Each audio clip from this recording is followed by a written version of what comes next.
Hi, everyone. It's Sam, NFTstatistics. I'm here with your Proof Daily NFT Countdown, my third live one. I'm here at the Foundry, which is the Proof venue where we host a lot of different events, and the Grails event is going to be here tomorrow. It is just a beautiful venue. They've done such a good job getting it decked out. I'm probably on the less awesome side. The other side is better, but either way, this is just a great place to be. So I'm really pumped about that. A lot to talk about with this DeGods news today. Also, Utes moving to ETH and a couple more things. Someone sending $8 million to the burn address. What is going on there? We'll talk about all of this. Let's start off with a quick market overview. Volume's up again. Again, this is nothing to get too pumped about, but we're up from a very, very slow weekend. So nice to see that. I suppose about 70% market share for Blur, which is kind of what I'd say is the steady state market share for Blur, about 70%. In terms of the large cap index, basically flat. Had some strength in Milady, which is completely on fire. I will show a couple charts for Milady, and then the weakness was in DeGods. It says down 4%, but that's because it only caught a little bit of the weakness. It's gotten a little bit worse since then, and we'll, of course, dive deep into that. Mid-cap index basically flat. OPEPin addition up 13%, then some weakness in Fluff. Let's dive into that Milady chart. And I don't know what's driving. I don't know if there's a catalyst here. I think this is just a project that right now has the momentum. It's a little bit of kind of like it's a little bit, one, it's a crypto PFP, one, it's a bit of a anti-establishment PFP. And right now there's not a whole lot good going on with the establishment in NFTs, at least. Prices keep going down and Miladies keep going up. So seems to be kind of the trend of the week. Very cool. Price went from about 0.3 to 0.5 ETH. So congrats to people who are involved there. Let's take a quick look here at art projects. Not a whole lot of volume. There has been a little, I run these in the morning, and there has been a little bit of volume since then. A couple more big chromie squiggle sales. There was a Fidenza sale actually for 63 ETH, which I did not catch on here. We'll talk about those tomorrow at our next show. But in the meantime, let's have a quick look at what sales I did catch. First of all, this pipe here sold for 25 ETH. Definitely the low end of the pipe range for what we've seen from those. A Vera Molnar piece for 5.3 ETH. Love to see that. We also had a Life in West America. Life in West America went a good 3 weeks without having any sales, and we've had 3 just in the past few days. This one was someone selling into the bid on OpenSea for 3.9 ETH, and then a Memories of Chi-Lin for 3.65 ETH. Life in West America now is just a 3 ETH bid, 4.5 ETH floor, so there to keep track of. Let's move on here. Let's talk about the big news. DeGods season 3 and more. It wasn't just season 3 they came out with, also a little bit more news. So let's dive in right there. The first piece of news they dropped, the one that they dropped at 3:33. They said they were going to drop at 3:33. We thought it'd be the DeGods news. It was this Utes news instead, though. They said that Utes is going to be migrating to Ethereum. They're going to return the entire grant money that they got from Polygon. We all know that Polygon and them did a deal where Utes got something, a few $1 million to spend as part of their move to Polygon. And I think this is kind of classic Frank, that he would give that back and try to make everyone whole. And the migration date will be announced shortly. My quick thoughts here. One, I just think mainly, and I've seen this working at a lot of companies, is that good leaders identify when you have something that's not working and you change it, and I think that for him, I think he was just like, this isn't the best option. I'm personally a Ute holder, and I still find it a little difficult to go to Polygon. A little confusing, just a couple more steps than I want to do for that position. So I think he's just kind of realizing that this basically just makes things a little harder. Nice for them to move on, and I think it's very nice for them to return the funds. So that's kind of the extent of what I'd say there. Interestingly, the price actually reacted a little negatively. At first, you had a little bit of a pump where you had some trades up at like 2.1 ETH. It rose a bit. And since then, price has gone down to about 1.65. Someone asked me if I was surprised about that. And I basically say, I am never surprised when prices go down after announcements. Nothing surprised me. That's just such a trend that we have so consistently. Let's get into the big news here, though. The DeGods season 3 launched. And the big thing, and Frank told us this, the big thing was that they were refreshing the art. Here's a look at what that art looks like. Let's dive a little bit more into it. 4 generations of art. So they started with something that felt very cartoony. They turned it into something that was a little bit beaten down, rugged, had a lot of knives coming out of people's heads. Now they're kind of going something that's a little bit back to cartoony, just a little bit cleaner. And they're also, of course, adding the females. Me, I got a female PFP. I think that's awesome. So cool to see that. I think, I think it is kind of fun how you have 4 different options for the art now. And I do think a lot of those traits were a little bit rugged. Here they're saying we are getting rid of some of the bad traits. I know within the community, there are a lot of traits that people just really did not like.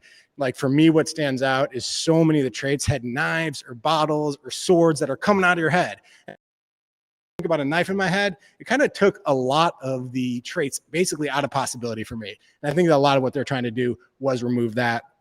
Also adding females. And I think this is gonna be fun to see like how each parallel female looks. So we'll see how this goes. Here are 8 different PFPs with their season 2 as well as season 3. You can come back to the slide. The slides are in the notes. You can always come back to that if you want to see what they look like. My basic thoughts on this. One is I kind of, Frank is so big on the importance of your PFP. So if he sees a kind of something that's wrong with the collection, it does seem like he wants to fix it. I personally like this idea of having a few. If I don't own a DeGods, if I do own a DeGods, I do kind of want to see what a bunch of them look like. And I don't know, I kind of like the whole idea. The thing is, you have to spend 800 dust at first, and the price is going to go down over time. Okay, so you're not going to get your season 3, your female, right out of the gate. You have to spend 333 dust in order to get it. They say the price is going to go down, but there is an advantage to doing it early, which one of the lines that they said in there. The other thing I think, and we saw this a little bit with the elementals, is it takes a lot of work to rebuild all the art for a new collection. And here, starting a female collection entirely from scratch. But the result, to everyone else on the outside, the result neither shocks nor awes. It doesn't it feels very similar to the prior one. People don't feel all that impressed. And I think what you have here, and we saw it a little bit with elementals, is a team that thinks they're doing something that's going to be amazing, and then a public that says, wait, this doesn't really move the needle that much. And I think you have a little bit of that there. I say here, I personally like the female traits, but again, I don't think this is something that's going to lead to immediate new buyers, but hopefully, for holders, this is something that works over time. See how that all plays out. They also announced that there's something called Points Parlor, and everybody who's an insider, people who really seem to have worked with DeGods, who know them, are the ones who are saying this is what's going to be huge. This is the big announcement that's coming. We don't know what that is quite yet. They said they're going to be telling us more today, so we'll see how that actually plays out. Here they say a Points Parlor instruction manual. And they've signaled through it, though, that they're going to be partnerships with Kraken and partnerships with Mintify. They talked about earning a Tesla through DeGods. So some big kind of partnerships, some kind of prizes you can win. Goal, of course, to connect Web3 with Web2 brands. I think that's always been one of the goals for Frank. And I say here, as I said earlier, multiple insiders suggesting that there's a lot here to be excited for. What's kind of the end conclusion? I think these are all nice announcements. I don't think anyone felt like blown away in the way that it had been built up a little bit. Buy the rumor, sell the news. At least in terms of prices, seems to be such a consistent trend right now. A few exceptions, like when Pudgy Penguins launched toys on Amazon, that was kind of a buy the rumor, buy the news event. There have been a couple, but by and large, buy the rumor, sell the news seems to be the way the market is acting right now. And here you can see that chart, kind of floor went from above 9 to now I think we're at like 7.3, 7.4. So definitely seen a lot of weakness just as people were holding on, and who knows, that's just kind of the way NFTs work.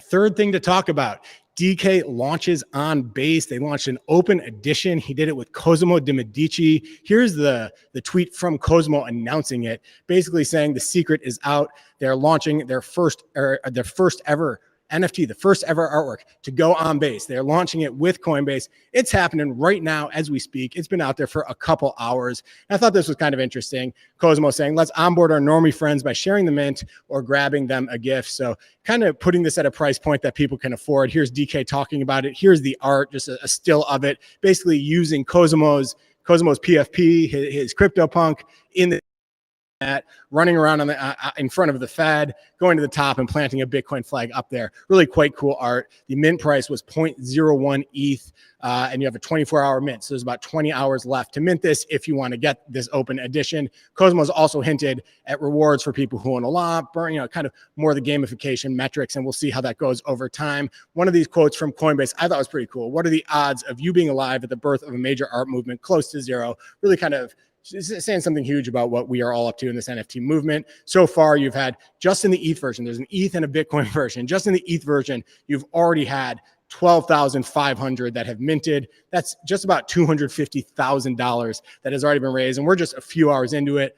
The average holder has minted about 2 or a little bit more than 2. So cool to see that. We'll see how this plays out and how many ultimately get minted. Feels like something that we're just going to see more and more momentum on all the way through these 24 hours. And then the fourth thing I want to talk about is that many NFTs and a lot of crypto were sent to the burn wallet. And this thing really doesn't make a whole lot of sense. First noticed it from a tweet from Dr. Jones, looked over at the CryptoPunks website, and you can see this punk was transferred to the web to the address OXDead00, which is a burn address. If another thing, I looked at this punk, I said, is this something he's held for a long time? And it's not. This buyer, this burner, had bought it on July 13th, less than a month ago. This person bought this thing for $105,000 and just sent it to the burn address. Then if you dig a little bit more into that wallet, he also sent a couple Bored Apes, a couple Mutant Apes, a couple other deeds, a couple Bored Ape Kennel Clubs to this burn address. So someone who's just kind of doing something that almost feels ritualistic. It's extremely bizarre. Also has sent a lot of crypto. There are estimates out there that more than $8 million, both of crypto as well as NFTs, have been sent to the burn wallet. If you dig a little bit into it, his thingness 321. So who knows? I've heard different things, like somewhat like some people have suggested that someone an ex-partner got mad, got the wallet, and burned everything away. Some people said this person wants to kind of go off into the oblivion and is doing this kind of sacrifice. There's a lot of different theorizing going on, but a very bizarre thing. Also, that was kind of funny. From there were a couple ENS addresses that were dropped into this wallet, basically saying consider sending them to my wallet instead, and different things. So kind of a little bit of humor that went along with what's going on, but something that was so bizarre, I figured I'd talk about it on the show, and we'll kind of see if we get ideas over time over what this is actually all about, and if more NFTs get sent there. Last thing to talk about, let's talk about a couple notable sales, and not a whole lot to talk about here, just because I've already talked a whole lot today, and we have a busy day here. But starting off, a V1 zombie CryptoPunk sold for 45 ETH. If you look at past V1 zombies, they're kind of a little bit similar in terms of lack of other big traits. They've been at 72, 69 ETH. So one at 45, certainly at the low end of the range for what we've seen for V1 zombie CryptoPunks. At the same time, 45 ETH sale in this market, never a surprise right now to see prices a little bit lower, with grails lower as well as floor prices lower. And then lastly, one of one to talk about, this piece called Friends and Family by ETH sale. I couldn't find a whole lot about this artist on the web. I couldn't find a whole lot, but this piece is part of a broader set of what she calls self-portraits, and the other two have also sold for 4 and 3 ETH. So cool to see that. I would definitely want to dig more on this artist, because I really think her work is quite cool, and she's taken a bunch of cool angles at what she's trying to do here. That is all from me today. I hope you enjoyed the show. Give us a like, tell us what you think in the comments, subscribe to the channel, and I'm probably not going to be able to do a show tomorrow because we have the Grails event that I'm going to be hosting, which is in the morning tomorrow. If there's any chance that I can get all the work done, put it together, I definitely will. You know me, I always want to get the show in. But that is all from me. I hope you enjoyed it, and we'll talk to you soon.